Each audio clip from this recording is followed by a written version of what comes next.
Salut à tous, alors c'est Frédéric de la Vie. Alors ce soir, comme je ne fais pas de live confinement, je pense que j'en ferai un demain ou peut-être après-demain, je vais vous parler des prophètes et je vais, en vous lisant 3 petits textes que j'ai écrits, expliquer ou tenter de vous expliquer la nature profonde du prophète ou des prophètes, pour vous montrer que si le prophète prophétise, il entre dans le cadre physique du monde et il ne prophétise pas par un miracle qui serait quelque chose qui dépasserait les lois physiques du monde, mais il prophétise par son intégration même au monde et à sa maîtrise des lois physiques.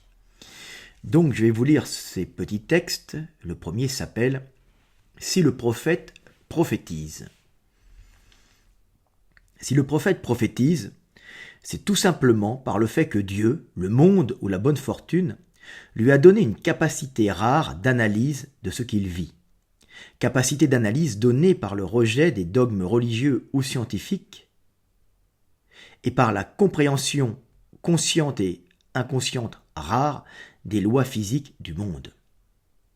Si le prophète prophétise, c'est tout simplement par son raisonnement suivant sans s'en éloigner les lois physiques du monde. Les lois physiques du monde qui sont les règles divines faisant que ce qui doit arriver arrivera et que si tu es, c'est que la configuration initiale du monde avait déjà en elle non pas la probabilité de ton existence, mais le fait que tu seras. Ainsi, le prophète prophétise, car sa génétique et son chemin de vie, déjà écrits dans la configuration initiale du monde, lui permettent de comprendre les lois physiques du monde, de comprendre ce qui est arrivé, et ainsi de comprendre ce qui arrivera. Quand l'ange Gabriel s'adresse à Mohammed, ou quand, face au buisson ardent, Moïse entend la parole et la volonté divine, les prophètes ne font que percevoir leur propre volonté et leur propre voix qui correspond à la cristallisation de leur vécu dans leur génétique, leur donnant la compréhension de ce qui a été et de ce qui sera au mieux afin de guider les hommes.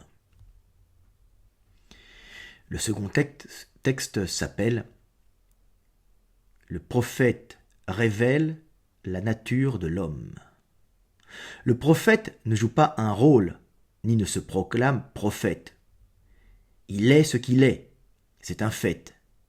Et si tu ne le comprends pas, d'autres hommes en d'autres lieux ou en d'autres temps comprennent et comprendront son message.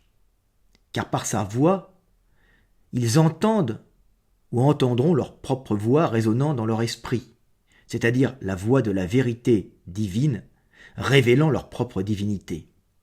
Situation qu'ils ressentaient, mais qu'ils n'arrivaient pas à exprimer.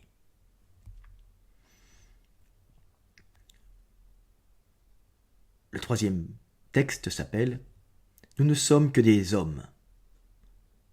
Si Dieu étant tout homme, être prophète demande des qualités que seul le vécu et la génétique peuvent imprimer à l'homme pour qu'il soit prophète.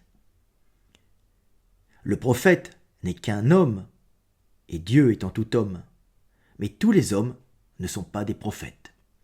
Voilà, petite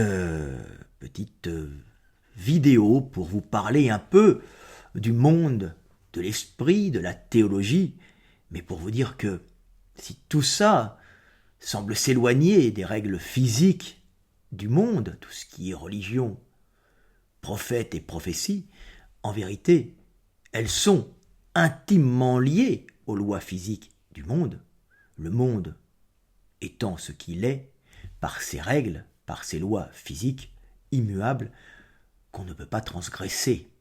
Voilà. Je vais peut-être vous lire un dernier petit texte. Accueillir l'esprit. À force de placer Dieu au-dessus de nous, on ne finit que par le chasser de son trône, c'est-à-dire de nous-mêmes, car c'est en nous-mêmes que Dieu est à sa véritable place, car c'est en nous-mêmes qu'il peut aimer et être aimé par l'amour que tu dispenses aux autres et par l'amour que tu reçois des autres. Le royaume de Dieu est en nous tous, nous sommes son trône, accueillant son esprit, et je dirais son esprit plus près de toi que ta veine jugulaire. Voilà, petite vidéo du soir, espoir, 5 ou 6 minutes de théologie et de physique et de philosophie pour vous faire comprendre que ce sont les lois physiques du monde qui régissent tout, qui régissent nos vies, qui régissent notre destin. C'était Frédéric Delavier, aimez-vous les uns les autres et paix sur terre.